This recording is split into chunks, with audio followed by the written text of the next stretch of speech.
University, the voice of Reichman University.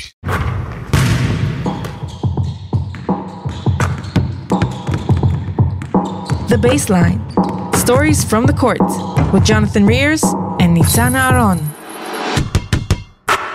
We're back here today, the Baseline podcast, Jonathan Rears, Nitzan Aron, and we got a very special guest, Texas Legends head coach now, Max Hooper. Thank you for coming. Oh, thank you guys so much. I'm excited to chop it up, talk some hoops, and just learn a little bit about the show that you guys have been running. Yes, sir. That's what we love. So I'll tell you a little bit about us. We're the Baseline podcast. We're just gathering stories from all over the world of players, of coaches, even of owners of teams. Talking ball, every story is so unique in its own way. Guys come from all over the world, from all different paths, and we're just sharing it to our audience. And we love every story. Like I said, is so special and unique in its own way. So we're excited to hear yours. Oh, awesome. No, I love it. I'm looking forward to it. Amazing. So I just want to kind of go through a little bit of your resume, an impressive resume that you have. You started off at Harvard, then you transferred over to St. John's and then Oakland. Then you went over to the Westchester Knicks. Then you went to Niagara River Lions in Canada. So that's where your two professional stops. And then from there, you went on to have a pretty great coaching career so far. You started off at Brewster Academy as an assistant coach. We had Jalen LeCue on the pod, actually, who also was a Brewster alum. Nice. I coached Jalen that season there. Oh, yeah? Oh, I would love to hear about that. Then you went on to be coaching associate with the Lakers. You won a chip there, and then joined the Dallas Mavericks as assistant video coordinator, promoted to head coordinator, and now promoted to head coach of the Texas Legends of the G League. Yes, sir. No, you got it all down. You didn't miss anything. That's incredible. So sometimes we miss here or there, and so I'm happy to hear that. No, the internet lies sometimes. So you piece it all together. That's impressive. So it's been a wonderful journey. Dedicated to the sport really since age 4.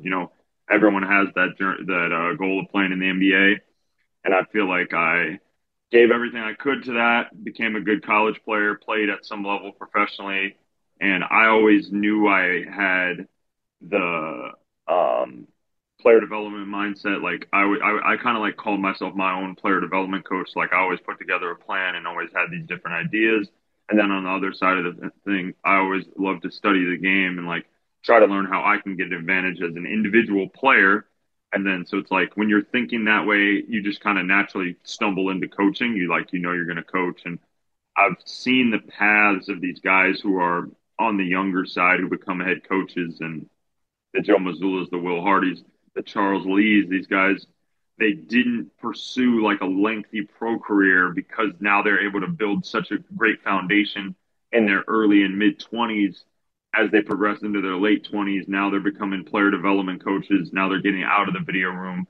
Now they're going to either to the G League as an assistant or head coach. Now they're becoming an NBA assistant coach. So for me, I saw that like as a path. Like I don't want to continue to pursue professional options. So I ended up stopping, I think, when I was 26 and then started coaching at Brewster. So then now here I am, 33 years old, approaching my 7th year in the league. But I just saw that vision a long time ago that, hey, if I'm not going to play in the NBA, not going to play at the highest level, then let's get this journey started, because there's a lot of brunt work with it. You got to lay the foundation, and it doesn't happen overnight, but slowly but surely, in this profession, you will get rewarded if you are aligned with the right people, and a fair amount of luck in there, but just doing the right things, advancing, having a growth mindset, to me, are the things that come along with all of that. So I will want to take it back, but you did say like you think like you had to get into coaching as soon as you realize you're not going to play in the NBA. You're like, all right, I want to coach in the NBA. When we spoke with Jeff, he said that I forget who told him this, but he said that someone said, go play as much as you can, and then you'll know when like you're done and you're ready to coach. So I guess we can already talk about it now. How much of like you knowing you were going to coach, you said already from a young age you were developing yourself as a coach, and you went to played for the Westchester Knicks and you went on to Canada. At what point are you like, all right, this is it. I got to go and I got to start this coaching path?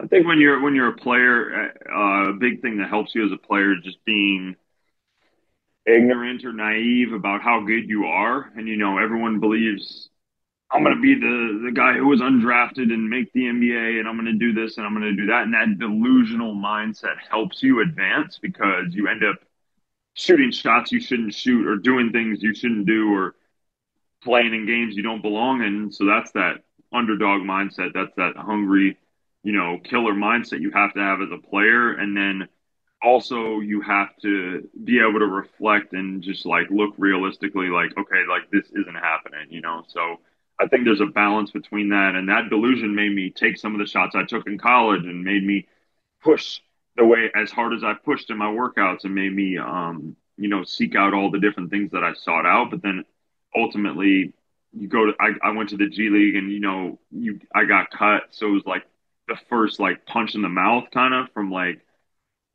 basketball was always there. Middle school, high school, I was a good player. I was always had opportunities. College, a little bit early on, it didn't work out, but then I like always was playing. And then that getting cut from a professional team was like definitely a wake up call and definitely like, oh, this is just not like as easy as it might be. And I already knew that or whatever, but it just it stings, and you pour so much into it. And so for me, that happened. I went to Canada and played and, you know, had some good games, had some okay games. It wasn't really like the most glamorous league, wasn't really I've always been about like progression and I've always been about a path and just didn't really see the path of like, okay, if I find a way to play well in this league, like what is this leading towards? And I always had that like building mindset and as a player, it's natural. It's like, oh, I'm doing this to build towards my professional career. And then one day or like a couple hard conversations with family, it kind of just flipped the switch and was like, all right, if I'm not building towards this, like I have that mindset and I have this energy and I have this great determination and passion. And like, let me just shift where I'm pouring that into and let me pour that into being a coach. Let me invest as a coach.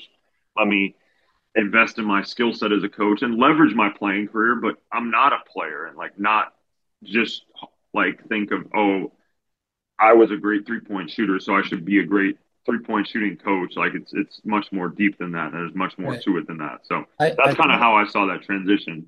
I feel like we're gonna jump around a lot, but Sure, whatever you need, whatever you need. I do want to ask, like at that point, you get cut from Westchester, you go to Canada. Was overseas Canada's like North America still, so was overseas ever kind of a question for you? Did you ever think about going and playing somewhere in Europe or something like that? I mean, I think it was just the agency that I was working with. They weren't really like tied into that. And I just kind of like, at the time, you don't really realize how much you need to advocate for yourself. And you kind of just think people have your best interest in mind. So I think I did not take full control over my destiny. Sure, it would have been cool to play a year or two over there. But again, I am happy with what I did because it laid the foundation for me to end up where I'm at now. So, each decision is kind of rooted in each decision leads to the next, domino effect. So it would have been fun and enjoyable, but I think it just wasn't really part of what was on my radar at the time. I think that's something we see a lot through guys on the podcast that, their agent or the people or the support system around them really helps dictate where they end up going. And I think you've talked a lot about the adversity that you've gone through in order to get to where you're at, but in order to push through this adversity, you have to have a real love of the game. So if you could actually take us back to kind of the beginning of like, where that love of the game came from, how it started. You said from 4 years old, you were already kind of balling. So you can take us back to that. That'd be awesome. No, it's a wonderful journey, and anytime, and really anything you have passion for, even beyond sports. But it's some people don't find that drive and that thing that makes them wake up every morning and tick until later in life, and some are never even fortunate enough to find what their real passion is. And I was very fortunate at um, young age, around 4. I've actually shared this story. I think there was when I was in college, it was like in an article, but the story was my my father and I went on a ski trip in Utah, in Park City, Utah, right outside of Salt Lake City, and we just turned on TV after a long day of skiing. We were exhausted, and we turned on, just happened to catch a Utah Jazz game. They were really, really good at the time. This is the late '90s, so I was young, and they were just destroying some team. And I was like, wow, like I think I was just fascinated with how good they were, or how much they were up, and I was like, wow. And I told my dad in completely ignorant fashion, oh, this is the best team in the world. This is the greatest team there's ever been. And he was like, he didn't know anything about basketball, or he knew very little about basketball. But my father was from Chicago, and he was like, no, no, no, no. There's this guy named Michael Jordan. I promise you, he's better. And 4-year-old Max obviously said no, that he wasn't. But then that fascination with the sport was just that's the like moment that I remember that. And then for me, it was always it's funny because my last name's Hooper. No one in my family has ever been associated with the sport. My dad did not put the ball in my hands. I didn't have a cousin, brother, uncle, nothing like that. So for me, after that, it was just like telling my parents I want to be involved in the sport, and it was me and my own devices with the plastic hoop in the backyard, and I don't know why, but I was charting my shots. So I would write down today I was 374 for 642 or whatever it may be at age 4, 5, 6. Like, and this was pre social media before they told you, like, oh, you need to shoot 500 shots a day. And this was before all that. So I'm not sure why I was doing that. But it was, I think, just obsession with just like seeing how good I could get and seeing how proficient I could get and all that. And then that was like the initial spark. But then after that, once I started to get into like competitive leagues, it was like that competition that fueled it. So it's like I love the process of preparation. I love the process of practicing and getting better. But then the real joy is like unleashing it all and like putting you can do all the practice you want, but then can you put it to the test and can you go between those lines and go toe to toe with your competition? So that was like the early obsession with it, like already being fixated on it. And then it just, from there, it just got exposure to higher levels, exposure to more competition, and it grew from there. So moving forward to Oakland, a lot of guys remember Jack Golke, what he did a few years ago in March Madness, but they don't like you're the OG Jack Wilkie, you had the only NCAA player to attempt 200 plus threes without a single 2-point attempt in a season. Something I haven't heard of before this. Shot 45.5% from three. You were eighth nationally, and you had a career high 28-point games with 8 threes via ETSU. So why don't you speak through that season a little bit? What it was like? You really defined playing your role. So why don't you talk us through that? No, I mean, that one is at the time people asked about it a lot. It was very public, but there's a new generation of ballers now, right? So my age is showing. I still feel young. I'm still only 33, but there's it's funny because you say that I was the OG. Well, Oakland University, if you go back to the 1990s, has always had one 3-point specialist. Maybe they took a couple twos, but they've always had the foundation has always been the coach. The coach, when he recruits you and when he identifies you, he says your goal is to shoot 10 threes and your goal is to make 40% of them. So shoot 10 and make 4. That's the goal for a player on each team who is assigned that role. So he's super big on role definition. He's super big on being clear, and like the coach at Oakland, he's been there for 42 years now, and he does what your role is.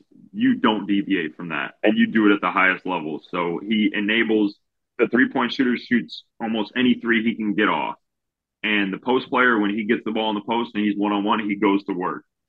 And I played with a point guard, Kay Felder, who was an NBA draft pick, and he led the country, or might have been second in the country in scoring, or maybe his first, 25 points a game, 10 assists a game. So there's no second guessing for his main players, if that makes sense. So in my role, I came in playing a little bit more like hesitant, and I just got ripped to shreds by the coach verbally, and just if you're going to come to this effing school, you need to shoot your effing shots. You know what I mean? And when you run my plays, you shoot the shot.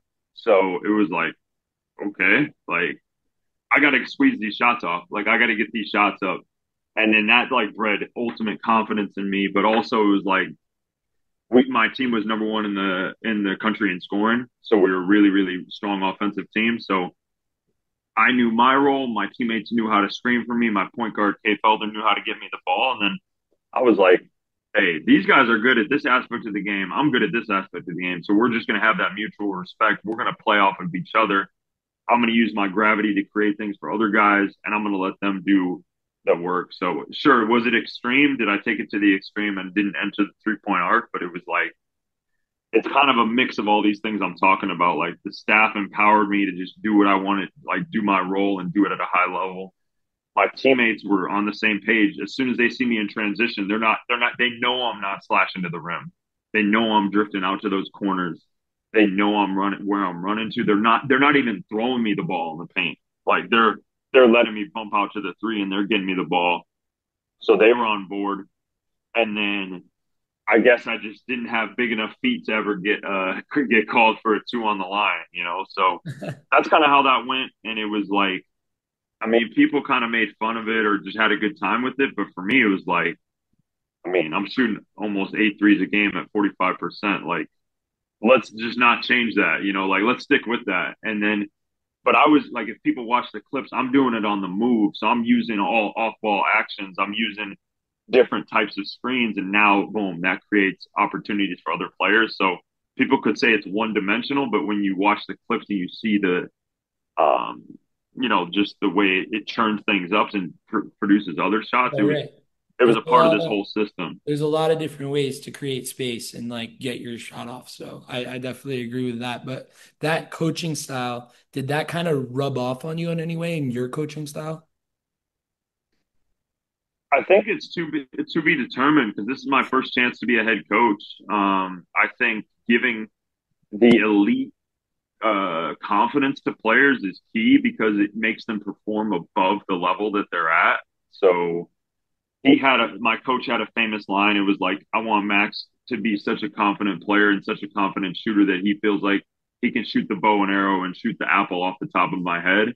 So it's like that, like kind of a funny analogy or whatever, but just like basically that you can do no wrong as a shooter. And again, this was earned. You know what I mean? This is not just handed to, and we're not like, and Oakland University has historically not just said, "Oh, random guy who's shooting 32% from three, we're just going to give him the green light." This is identified. This is a system. This is set in place over years, and I think just that level of confidence and the confidence is the number one, and then the role definition is number two.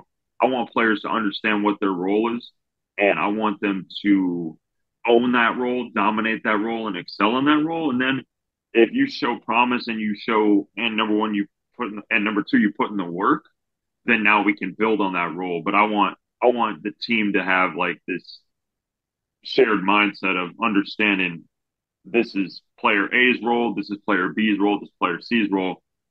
And if we all do those at a high level and hold each other accountable to that, then we can all bring it together. And now the pieces of the puzzle fit. So that's how I could see that style rubbing off on me a bit.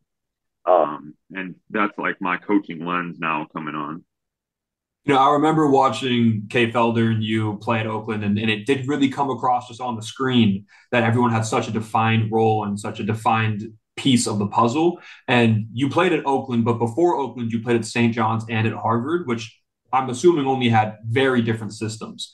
So could you talk us through kind of the differences between your journey from Harvard to St. John's, then ultimately leading to your incredible success at Oakland, as we discussed?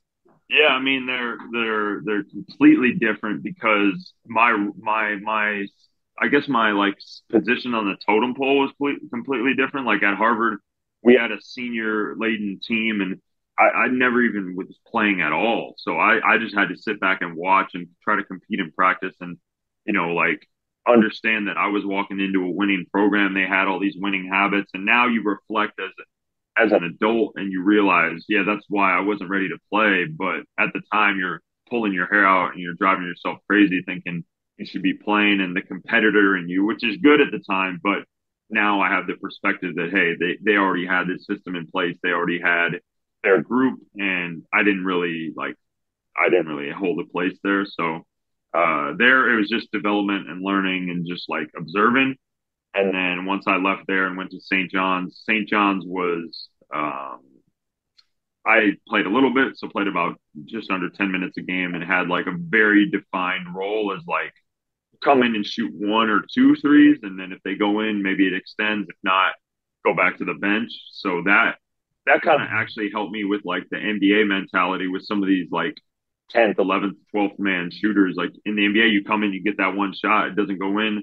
Maybe you should go sit back down. So like just trying to have empathy for guys like that and trying to coach them and trying to enable them. So I learned that from St. John's, and then St. John's, it was I was not a prominent participant in the offense like that. I was not a featured player that the coach is calling plays and drawing up plays for and building a system around different like ways to get me shots. It was more so just kind of more or less everyone was equal, and then it like I just was like there was no specialization for the 3-point shooter, so it was just kind of whatever happened, and then the emphasis was more on like being in shape, level of competition, level of intensity. Just the coaching was a bunch more focused on that than tactical or X's and O's, offensive system and stuff like that.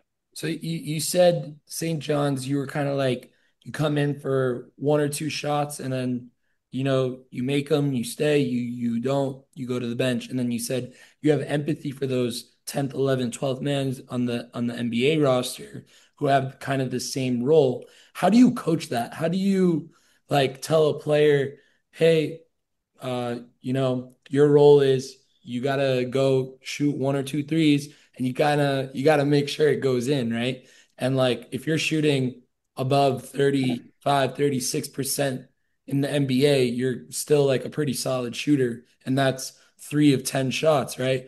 But you're telling him you gotta go and shoot well over 50%. So how do you kind of coach that? And you talked about empathy. So how would you do that? Totally.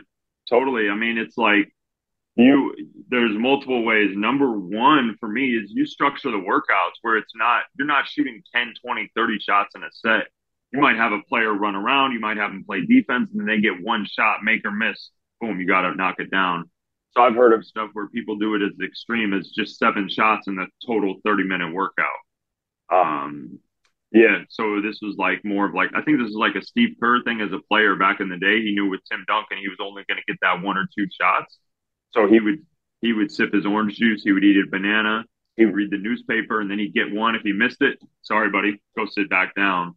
So I haven't gone quite to that extent as a coach, but I have like focused more on um, not just doing block practice and not just doing shots all in one place. So maybe trying to manufacture pressure, trying to do different things where we have to do a game action and then we have to make the game action. And then if you get that, you earn another shot. And then you have to make that to complete the set of two in a row. So I find that to be effective where you're not just mindlessly shooting, where you're really trying to put that weight on the shoulders that you feel in the game. It's never going to feel the same as the game intensity, but we've all been there where that ball feels a little bit heavy and you just, whether it's in a pickup game or whether it's in the NBA finals or in March Madness, we've all feel that sensation in our bodies of when the body tenses up and how do we relax and how do we stay calm and composed in those situations. So to me, that's the number one piece to it, like get those players in the right mindset. Number two is like, can you affect the game in other ways? And the way the system was set up at Oakland, I really couldn't do much other than my off-ball movement. But like with the guys I work with in the G League and in the NBA, it's like, can we impact the game defensively? Can we become elite like at screen setting? Can we become elite at driving the ball and touching the paint and getting paint touches for people? So um, among many other skills, so that you avoid being judged just off that one shot. That you can impact the game in 1, 2, 3, 4, 5 positive ways, and then if you miss the shot, then maybe those positive things have bought you more time. And that's on either side of the ball. Yeah, I do want to like continue talking about the coaching. I think we can go for a long time, but I agree. I don't want to skip over your pro career. So I want to talk a little bit about that. Westchester Knicks, right? Your first contract. So why don't you talk us through signing that deal and what it was like actually playing in the G League and going through that, getting cut, what is something that you're going to bring from that experience to being a coach now? Totally. I mean, we're talking, this is 2016 and now it's 2025. So I was a member of a G League training camp. And D then League, in right? 2 months, exactly, exactly. It hadn't even earned the sponsorship yet. And then now we fast forward 9 years later, and I will be leading a G League training camp now. So um, it's been quite a journey, but I think, and I don't want to like try to gas myself up or whatever. Like I really didn't have much of a career in the G League and much to go off of, but I was there for training camp. I was there for a handful of games to start the year. So being exposed to just how the staff like builds it out. So it's like offensive intro, defensive intro, getting guys on the same page, really realizing how quick it goes. So like the G League training camp is only going to be a week or a little bit longer, and then you're rolling into a season. And now what I'm because I've observed and because I've talked to so many different G League head coaches, like the fluctuation of rosters and like the situations are constantly changing. So the G League as a place to coach is the number. It's like adaptability is like the number one word for players and coaches. Like game plan wise, X's and O's wise, preparation wise, roster wise, all sorts of different things. You got to adapt to it. And I got like a little exposure to it when I was playing, and then learning from Coach Mike Miller. He was the head coach of the Westchester Knicks, and then a number of years later, he became the Knicks head coach. So like pretty cool to to see the interconnectivity between Westchester Knicks and New York Knicks, albeit being a fly on the wall and not really being super tied in with it, but seeing that and then seeing the journeys of guys who had played in the D League way back then. It was coming from overseas, coming from directly from college, coming bouncing back off the NBA. I had Trey Burke on my team. This was even pre two way and pre I guess pre two way, and then we had some Exhibit 10 players. So it was just like an exposure to a whole different world. It's just so different than college basketball was back then, and it was like a crash course in it. And I wish it would have lasted longer. I wish I would have really gotten more out of that experience, but it was good to be a part of. And then here we are, 9 years later. I get the pleasure of being able to lead a group. And I think when I have to have those difficult conversations with guys, like we're going to have 15 guys in training camp and only 10 are going to make the roster. So I've literally been there. Like I've literally been there when guys have been sent home, and I felt very prepared to have those conversations, those difficult conversations. You went from playing with at the D League, and then you went to Canada. And as you said, you didn't really see a path forward there, so you transitioned over to coaching. And so, take us through your decision to kind of go to Brewster, the prep academy, and kind of what that was like. No, it's a great question because I mean I'm very impressed. You've mapped out my whole career because like I mean, just the reality is like I'm not like a household name or whatever. So it's like the internet might be a little spotty, but I have had the fortune of having a very diverse background and having been to many different places and a lot of different experiences, different locations, not even internationally, but just like different high schools, different colleges, and now for working for a couple of professional organizations. But Brewster, I played at Brewster Academy in high school, so that was my number one connection there. So for me, I decided, like I kind of already touched on, I was a little bit like just you never want to give up on that dream, and it's tough, you know. So then when I did that, it was difficult to bite that bullet. But I ended up deciding in October, right? So it's like not really a good time to like get into an NBA video room or become a GA. School's already started, like the season's already rolling. So the only option I would have is to go somewhere where I have like a real connection and have where I have that strong like personal tie to the head coach. So Jason Smith, the head coach of Brewster, he's been there over 20 years now, and he was my coach as a player. So I used that connection. And when I decided I wanted to coach, I just called every single person I knew in coaching. Basically, scrolled through my phone for a number of days and just saw who was associated in any way with basketball. And I don't want them thinking of Max Hooper, the 3-point shooter, or the player. I want them thinking of, hey, this guy wants to be a coach and this guy wants to do this with. So just awareness was my biggest thing. Make people aware of what I'm trying to do. So I told him, this is what I want to do. Any suggestions how I can pursue this? And he said, yeah, come on. Like, come to Brewster. Come coach these guys. And I showed up. They had like a break, and then I joined the team in November, and then they were going to, because in the prep school season there's a lot of breaks. So then they were going away for the Christmas breaks. Then I came back, moved my stuff up to Wolfboro, New Hampshire, early January. Like, the team had already been playing, so it was like kind of a weird, like, just joining the team in the middle of the season. First day I show up, he's like, all right, get these guys better. And I was like, okay, like, what do you want me to do? And I was like, do you want groups? Do you want like whatever you see fit? And he threw me directly in the fire.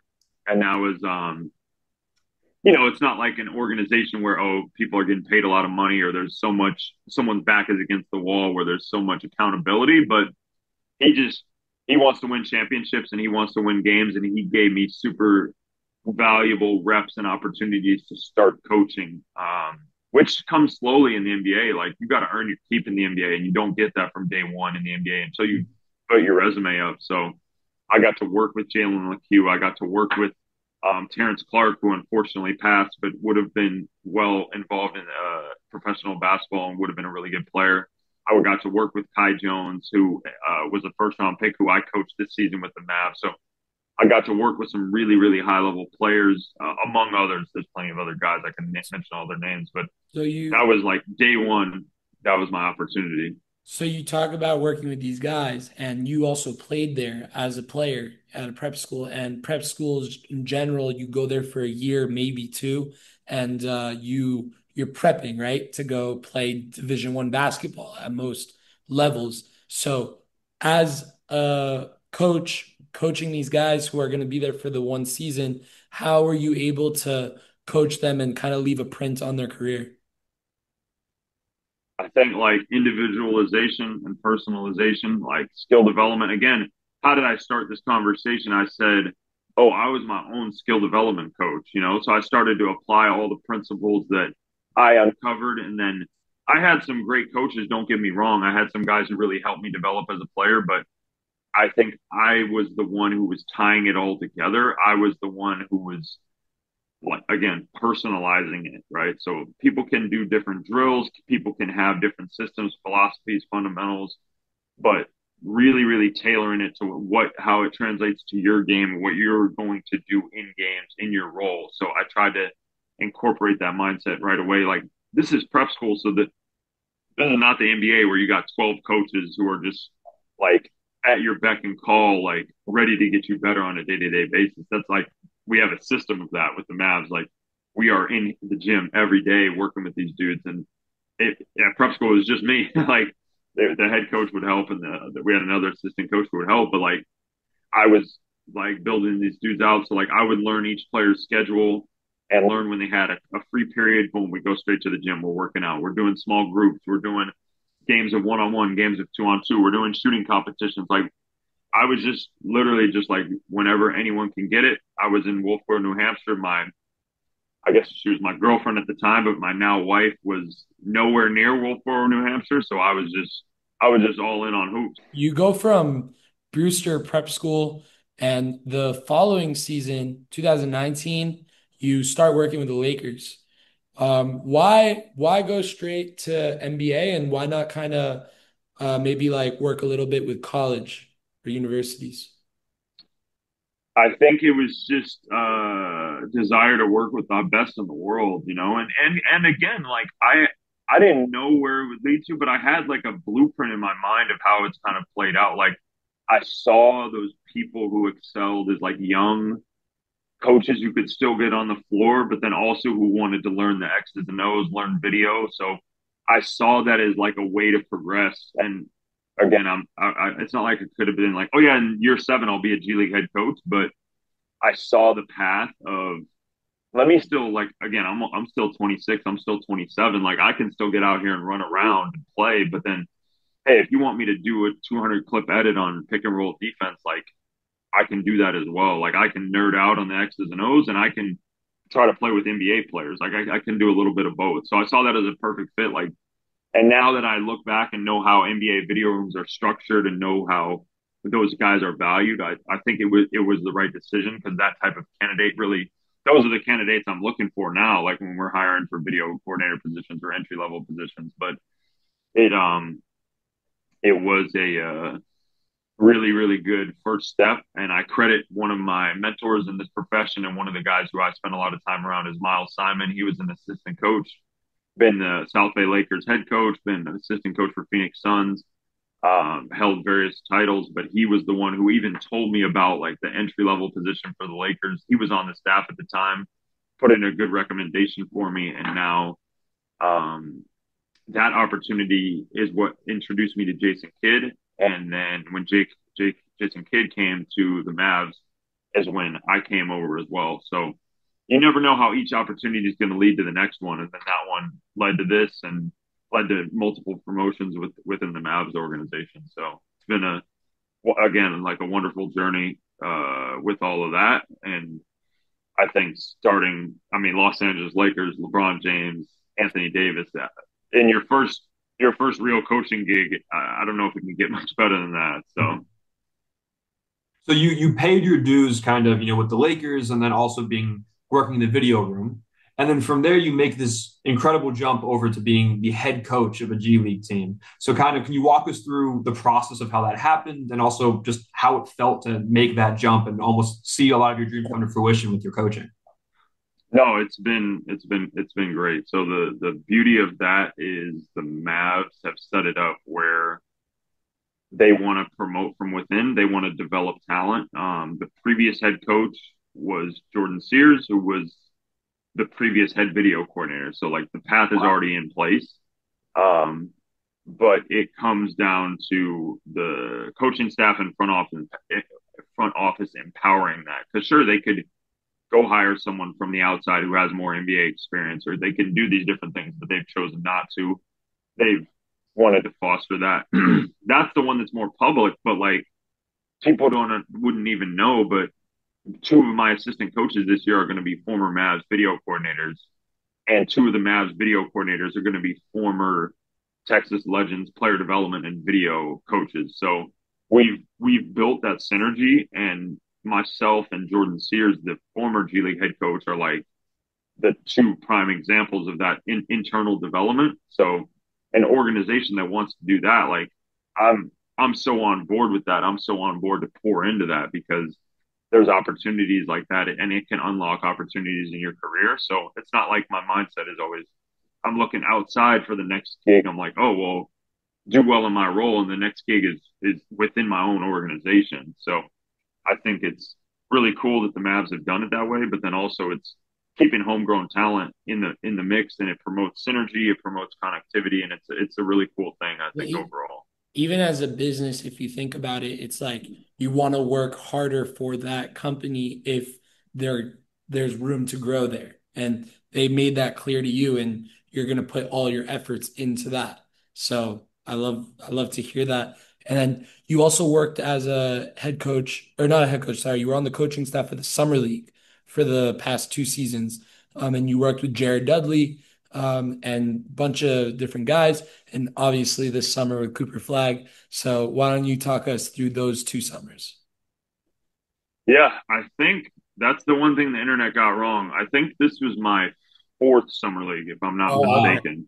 Summer league is like basically the way I always put it to people from the outside is like the top coaches are not involved, right? So imagine we take out those coaches now, here comes everyone else gets elevated, if that makes sense. So everyone else, video coordinators become assistant coaches, and then the interns become the video coordinators, and just everyone gets to do more. I've been involved with when I was doing with Jared Dudley, I was helping him with the offense, and then focused on working with the two ways. That's because that's a big part with the Mavs video coordinators work the two ways. So working with the two ways, and it's like summer league is like such a pressure packed, like short period of time, 11, 12 days. Like everyone wants to do well, everyone wants to do this, and it's like, can we just calm everyone down through like concise coaching, creating a simple system, not a crazy system, because you can't go all over the place with only 8 days, or excuse me, 11 days and 4 days of practice. So we're not going to get too complicated, but can we just get the players comfortable where they know what to do on the floor? So those are really fun because it's short, packed, compact, and then now you build relationships with those guys. For example, some of the guys that I'll be coaching in the G League this year, I coached them in summer league this past year. So it's a really cool thing, and it's kind of just another step in the journey for all these guys. And as a coach, a young coach, you get a lot more opportunities. So it's really cool. As well as the Hooper Cooper combination this summer. Sure. Exactly. And Exactly. I did see, I would love to talk to you about this because you were like in it. Cooper comes out first pick, obviously lots of hype around him, one of the most hyped first picks in a few years.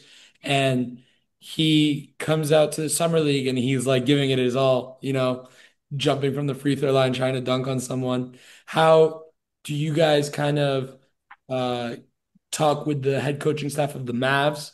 And what's like the whole process like, and actually having to sit him like in the beginning of the summer league already? I think it's just exposure. So like, let's expose these guys to something similar to what they'll see in the season. So let's try to put them in places where they're a little bit uncomfortable and where they might have to adapt. And someone who's a top pick or a lottery pick, we've had a couple of those over my time here, and it's just reps, just getting them under their belt. We know these guys are extremely talented. We know these guys are ready to be great pros, but they've never played a professional game. That's they can be the greatest player ever, but if they haven't played a professional game, they always need that just opportunity and reps. So I think summer league, we just try to treat it as much like an NBA season as best as possible. Which, being realistic, there's some things you can do and some things that you just can't really do because of the short time period. But just trying to gain as much as you can from each experience. And summer league, again, like I said, it's just one step in the journey. It's 12 days in Vegas. It's not career defining, but it also can be really beneficial and helpful for the guys who really take it and use it as a springboard for the rest of the summer. Man, I think we lost Nitzan here. He might join us soon, but we'll keep going. Sure. So you also work as the head coordinator for the past 2 seasons. Is that correct? Head video coordinator, yes. Yeah, head video coordinator. And working as the head video coordinator, you're also in the practices. And I saw the pictures on Instagram, AD, Kyrie, you got all these pros. What was it like actually working face to face with them? Yeah, I mean, as a video coordinator, your job is the way we put it is your job is to help the coaches coach. So you're in a supportive role. It's not about you. It's a super humbling role, and it's about your ability to facilitate what the coaches are trying to do. So that means you're a connector. You're the glue. Whether you're head video coordinator, assistant, intern, doesn't matter. You need to have your ego needs to be checked at the door, and you need to add whatever value your skill set brings. So if you're a former player, get your butt on the court and play. You play with the players. You're on the court. You bring great energy.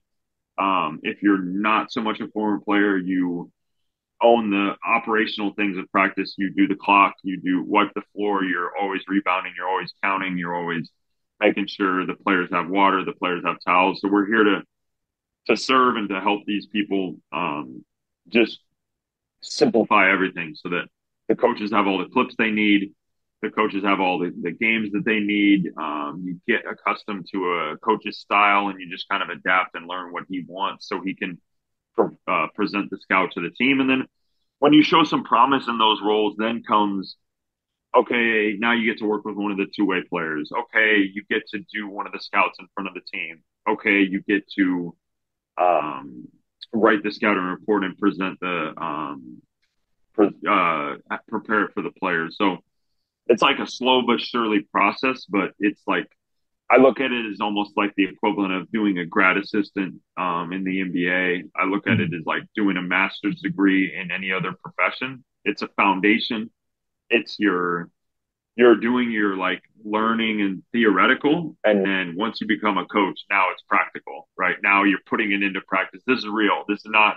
Oh, I like this offense on this clip, and I'm going to make a sorter of 20 clips like that look cool. It's like, no, now you're a coach. Like, see if that offense works or see if that concept you were talking about works.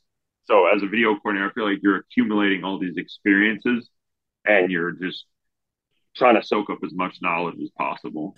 What's something that might have surprised you and might surprise fans outside of the NBA who don't get to see NBA practices? What an actual NBA practice is like. I've always been curious as a basketball fan, as a guy who loves to play basketball, what's an actual like NBA practice look like? Yeah, I mean, it